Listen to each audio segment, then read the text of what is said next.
ومن أحسن قولا ممن دعا إلى الله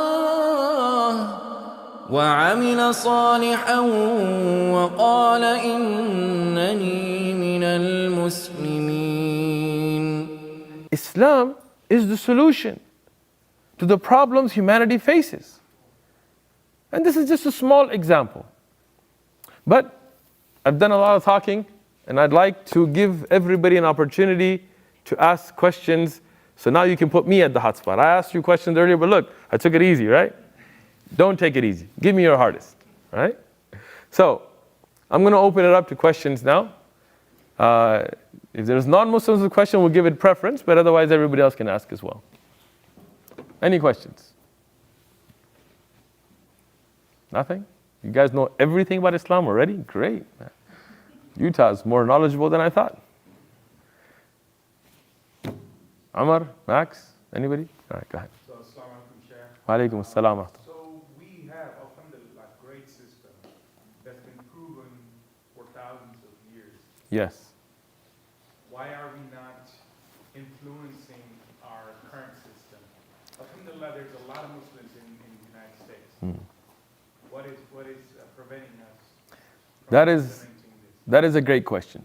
Let me repeat the question. We have in Islam a great system. A system that has been proven for over 1,000 years.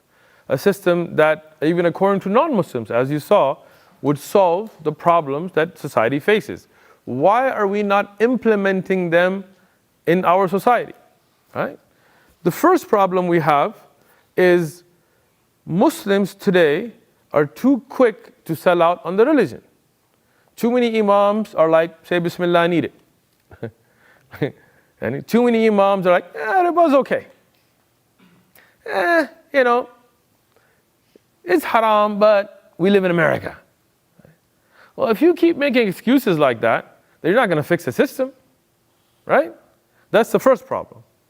And too many Muslims, average Muslims, are fatwa shopping. They're just looking for a way to make haram halal, not realizing that haram will harm you.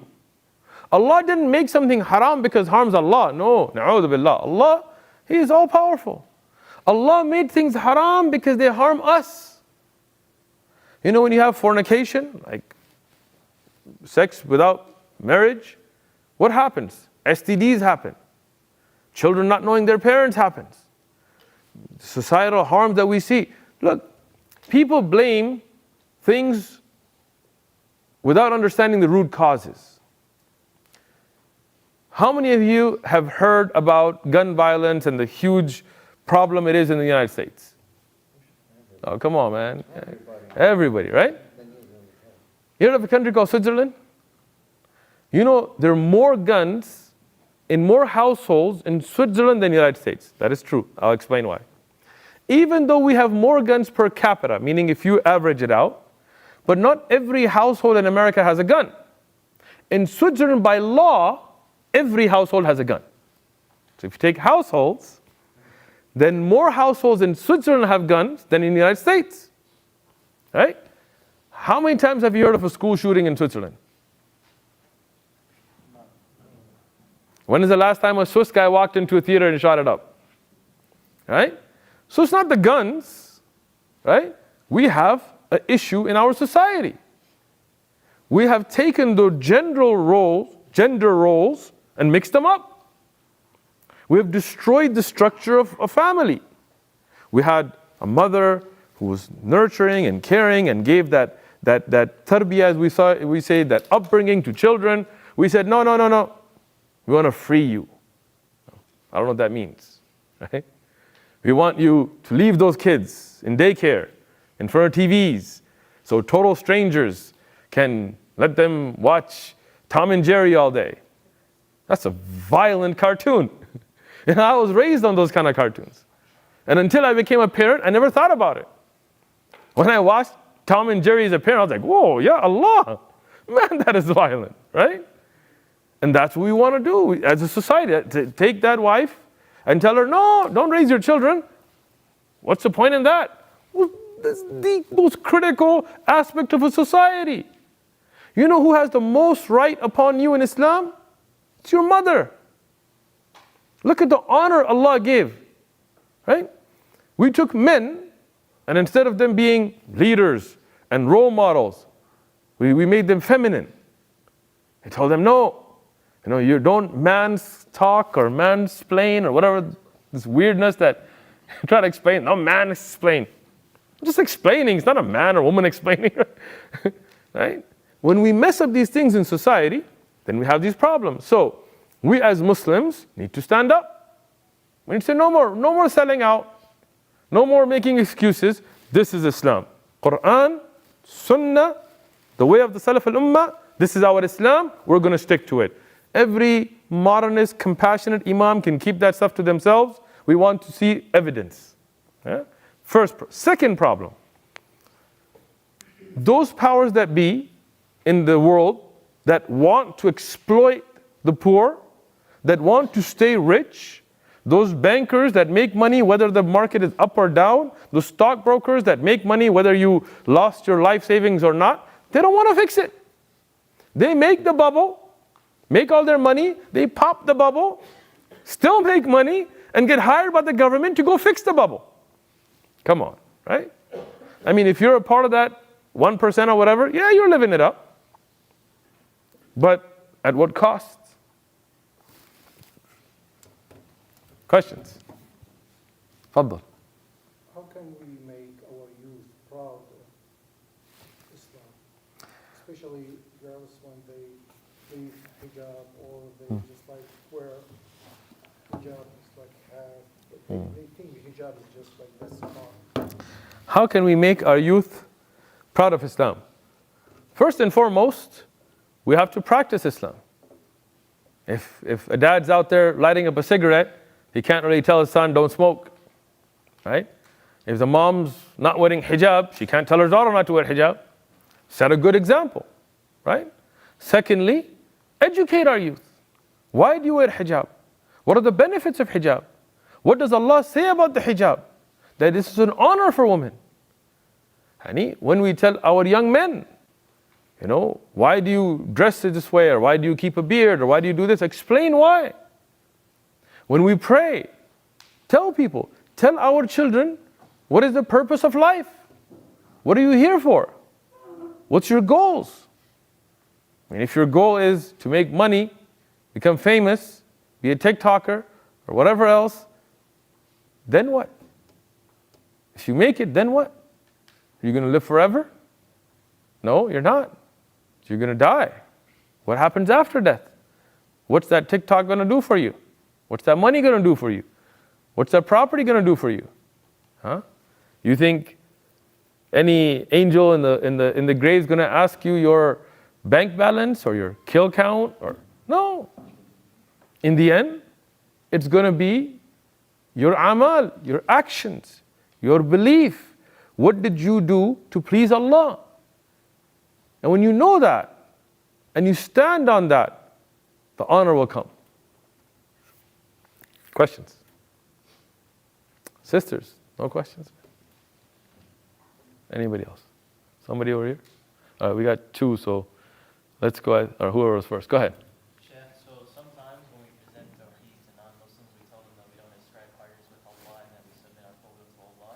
An objection that we hear is that why do you guys pray towards or bow towards the Kaaba and Excellent question. idol worship? Excellent worship.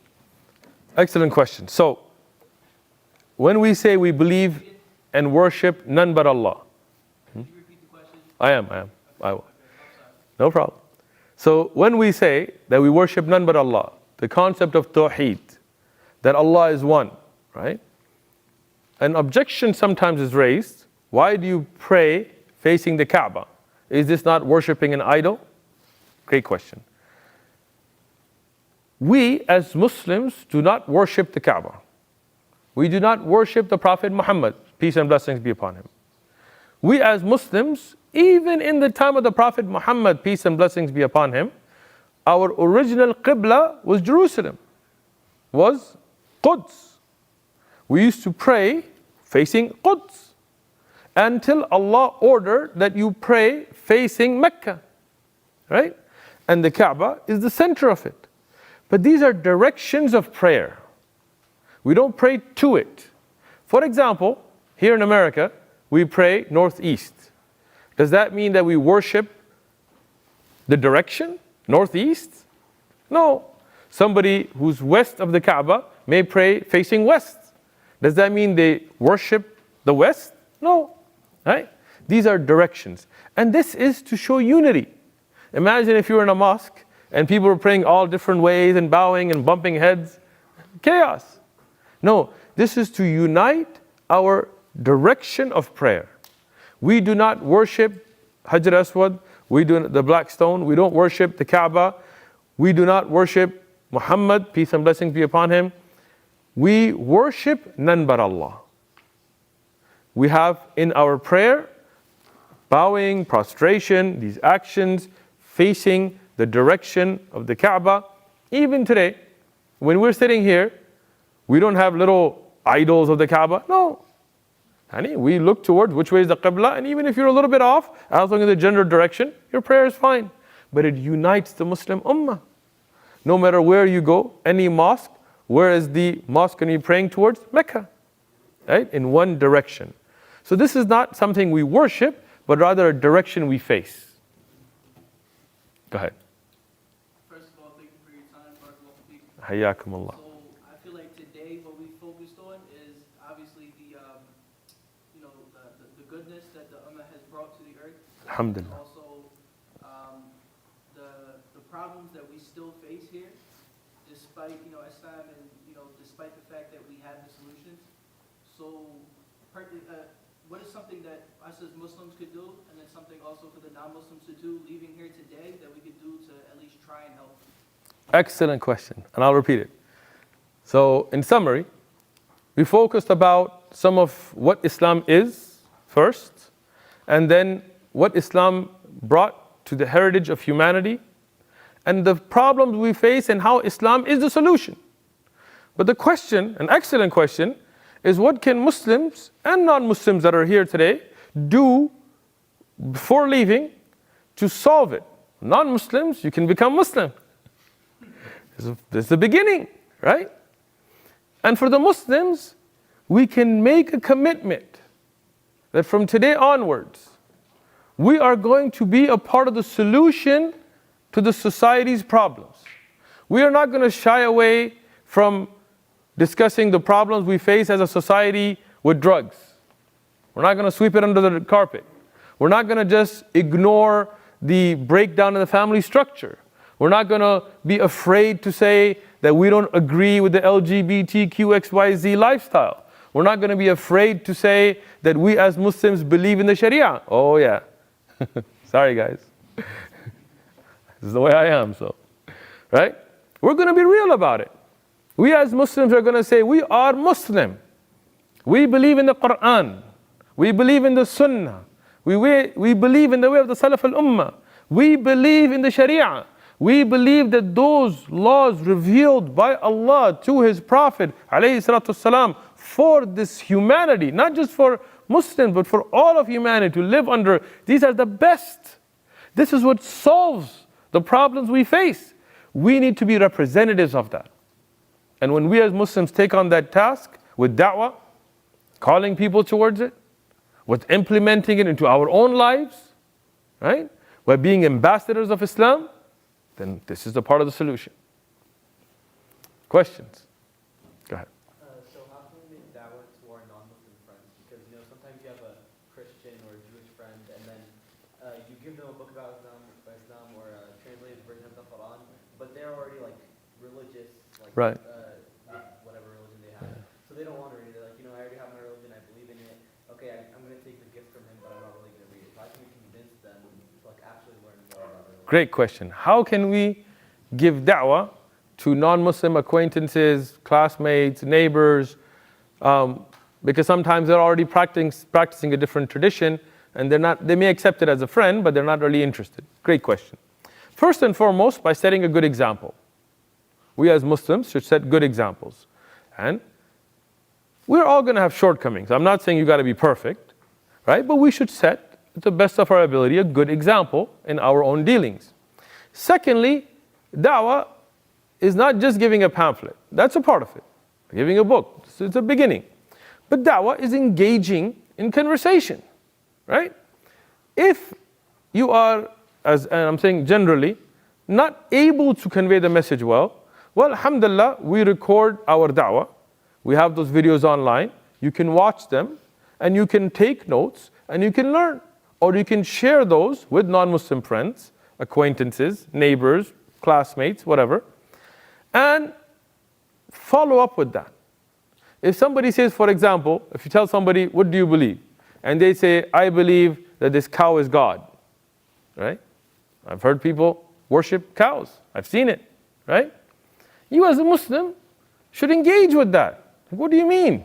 It's a cow. Make burgers, steaks, ribs, right? It's tasty, but don't worship it, right? Some people worship rats.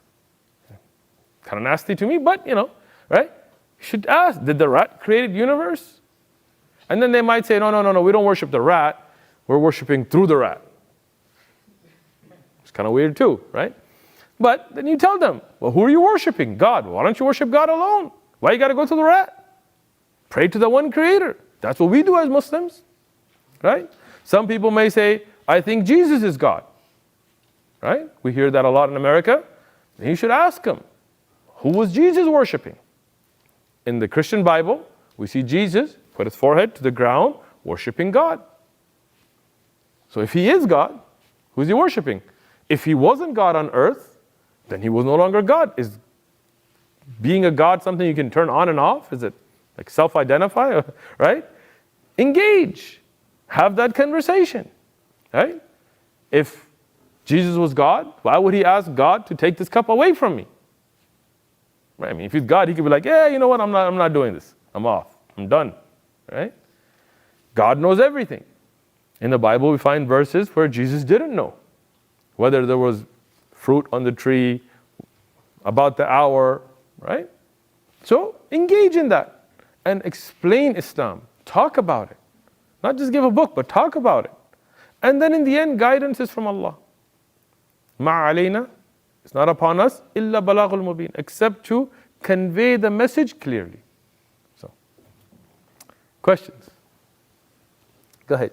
I wonder if you could explain, why do we separate men and women at the mosque and in public places? And then what are the benefits, of modesty? Because, is it an oppressive thing, or are there benefits? Excellent question.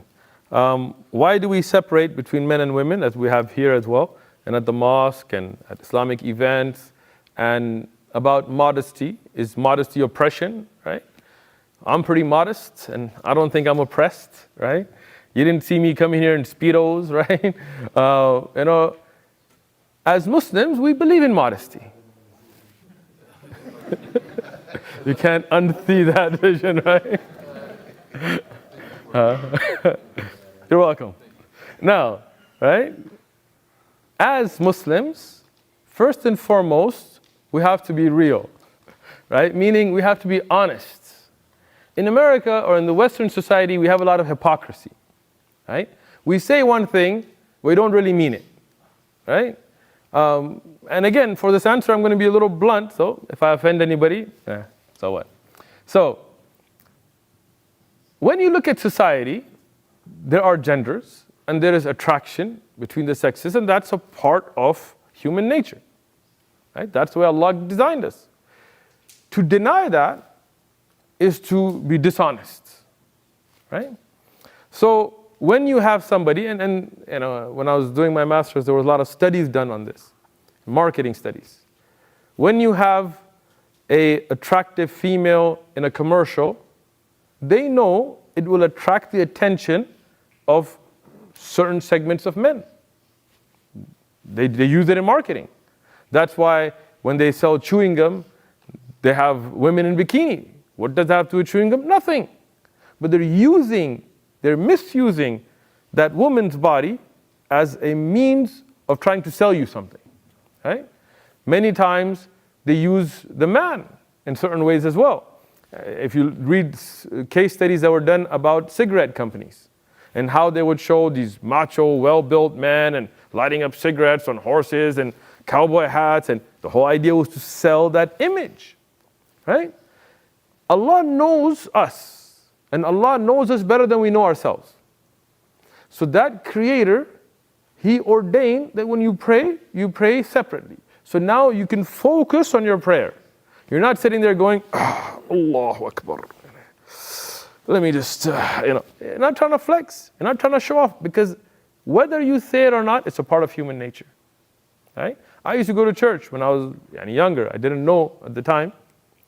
And church, many of the churches that I went to be honest with you, were just places to show off. You would have your Sunday clothes, and you would wear things that really weren't decent, right? And you would try to be like, who's that? Oh, who's that new guy? Oh, who's that new girl? Oh, let me go pray with you. Let's go outside to, and this is just things that would happen, right? And many, I would say, things that would even be against biblical teachings, relationships such happened through churches, right? In Islam, we don't play with that. Look, you go to the mosque, go there to pray. Don't go there to try to find a wife or a husband or, these kinds of things. You go, you pray, you focus on your prayer. You're not worried about how you flex with people or show off to people. You're a woman, you go to the masjid, you go to the mosque, you're welcome. You pray with other women. You don't have to worry about is somebody looking when I'm bowing and praying. No, you pray at peace, right? That's how we do it. Modesty is not oppression. Modesty is freedom, right? If you think about it, if I came in here and said, everybody, you have to strip down, right? You would be like, no, you're crazy, right? And if I forced it on you, this would be an oppression on you, right? Now, when you clothe yourself and you cover that which may attract people, except in front of your spouse or your family where you're not worried about that. That is your freedom now. You're protected from the gaze or eyes or the evil of those that may mean to do you harm. But when you are with those that you are safe, you have that freedom. That's freedom, right? Now, I will end that with another point as well, inshallah. When we have a Muslim sister, as our Muslim sisters, mashallah, dressed modestly, in the correct Islamic way, when they speak, we pay attention to their intelligence, to the words coming out of their mouth, with the value that their brain and their ideas are bringing. That's reality, right? Women that are not dressed properly, that are dressed indecently, right? That are dressed in ways that human biology and psychology will tell you that the attention is not going to their mind, to their spirituality, to the words coming out of their mouth. They're being judged by their measurements, right? This is a misuse. This is oppression. This is filth. And then we see the Me Too movement. Then we see harassment and rape rates across. Not that it's the woman's fault, right? A man should always control himself. But knowing society, right? Let's be honest. Like I said, I like to be honest. If I go down, Utah is pretty safe, so I can't give you an example here, but I will take California, right? Let's say I go down to South Central Los Angeles or Compton or East Los or Logan Heights or whatever bad neighborhood you can think of, and I go out there with $20,000 cash, $10,000 in this hand and $10,000 in this hand. And I'm running around alleyways in the dark night at 2 a.m. going, hey, I got 20,000, woohoo, right? And I get robbed, right? Now, does that mean they should have robbed me? No, it's still illegal. But the cops might tell me, you idiot, what the hell were you doing? You're partially responsible because you were putting yourself in a situation that puts you in harm's way. If a police officer sees me running around Compton in the alley at 2 a.m. with 20,000 in cash, he's going to turn the light. What are you doing? Get out of here. Right? Do I tell the police officer, how dare you? You're oppressing me. My freedom. And if I did, and then I got robbed, the cop would be like, see, told you. Right? So we have to take measures to prevent. Right? As a man, I have my own modesty. As a woman, you have your own modesty. What are the limits of modesty? We do not set that. Allah sets it. He's our creator. What He set, He knows better than us. And we live by that. More questions? Or are we? No, I think we are running out of time. That's one last one? Okay, Khalas. One last one. Make it good. Faddal. Actually, I think Max had one. No? It's okay. Go ahead. So you're talking about the, I'll take yours too. Don't worry. Go ahead. you're talking about the gender roles before, kind of men going out to work, the woman staying home, taking care of the kids. And I agree that someone should be there to raise the kids. Good. Healthy, kids. Mhm. But could those not be reversed? The man staying home? Great question. The question is that there are gender roles, as we agreed, and then somebody should be there to take care of the kids and to raise the kids. And could those gender roles be reversed? Could a man stay home and a woman go work? The first thing is, in Islam, we do allow that women could work. We're not saying that it's haram mutlaqan, yani absolutely forbidden for a woman to work. No. But there are some rules and regulations that go with that, right? Just like a man. A man can work, but he has rules and regulations. He can't go to work to be a robber or a bank thief or work at a strip bar or a bank with riba and things like this, right? We have rules for men and we have rules for women within which they can work, right? But the reality is, the nurture that a woman can provide a child, a man cannot. This is psychology. You can go study it, you can look it up, you can see the studies that have been done. The patience that women have with their children, Allah knows. I got 4 kids, right? That I don't, right? And I'm saying this as admitting a shortcoming of a man, as a man. We as men, generally, and again, this is obviously when you talk about genders or we have to generalize, right? In psychology, whether you study any which way, they are not as adept to dealing with children and nurturing them and nurturing them as women are, right? Now, there might be situations where a woman will have to go and work and the man may not be able to. That is true, right? And that could happen. And there are situations in the Muslim Ummah where I've seen that. But the general rule is not that, right? The general way of society and of nature and of Islam is the woman, she raises the children. And men, they go out and they bring in the sustenance. That's the way it's been, right?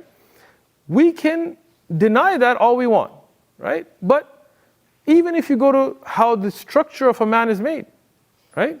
Broader shoulders usually, right? The structure, it's meant for harder work, for farming and hunting, and this is how humans were developed, right? To deny that is to deny the nature of man.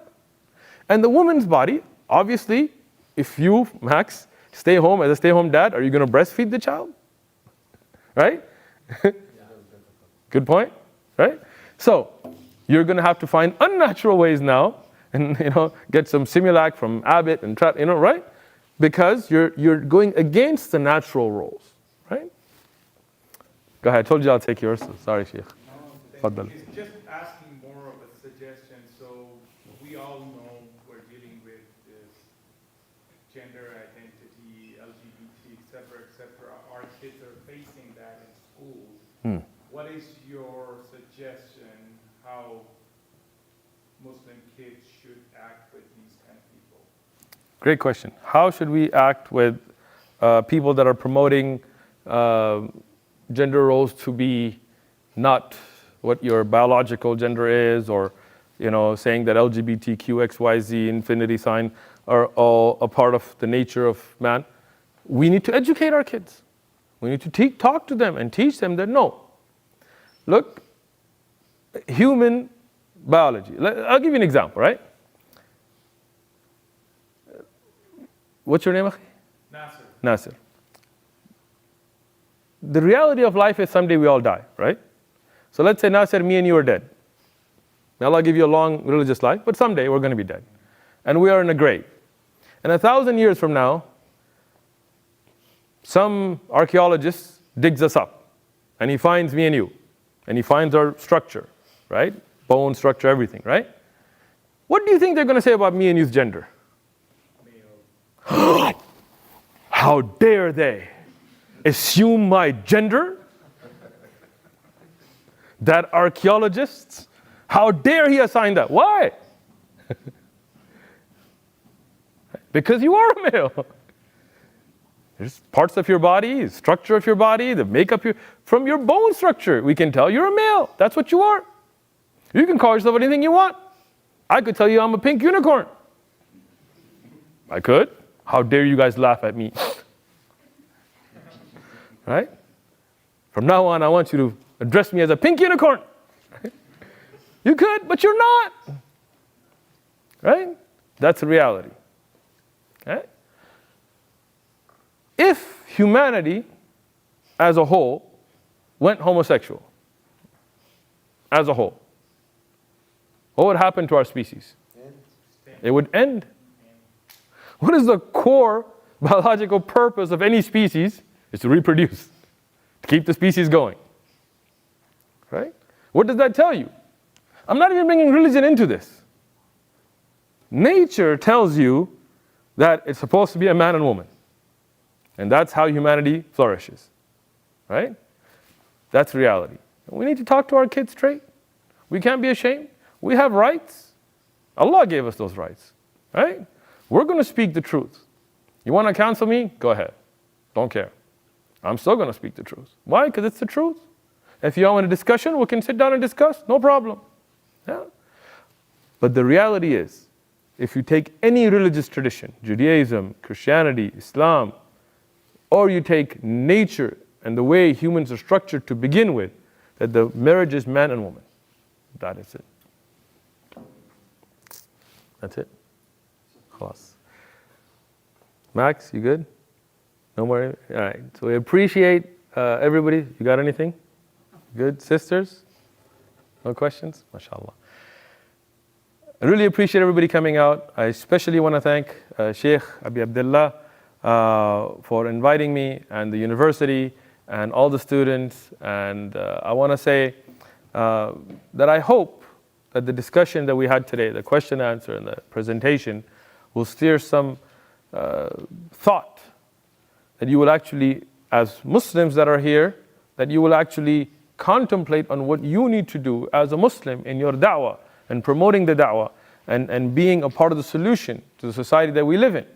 And as non-Muslims that are here, that you will think about Islam being that solution to your question of why are we here? What's the purpose of life? Who created us? We cannot just follow something because it's what our family does. If your family raised you believing 2 and 2 is 5, that doesn't mean it is. We cannot just take society and the culture that we live in to be the norm and say that's what it is. No, we have to ask ourselves, what is the true message of God to us? And then think, is the Bible that you study today, the Old Testament, the New Testament, the Gitas and Vedas and Hinduism, are these truly from God Himself? As the Quran is? And if you don't have a Quran, as a non-Muslims, we would love to give you a free copy. We have pamphlets and books. We have refreshments. Please feel free. And if you have any question that you were shy to ask in front of everybody, I'll be at the side to ask, for you to ask. وَجَزَاكُمُ اللَّهُ خَيْرًا. آمنت أن الآخرة لا بد يوما آتية كل الخلائق حاضرة كل السرائر بادية آمنت أن الآخرة لا بد يوما آتية كل الخلائق حاضرة كل السرائر بادية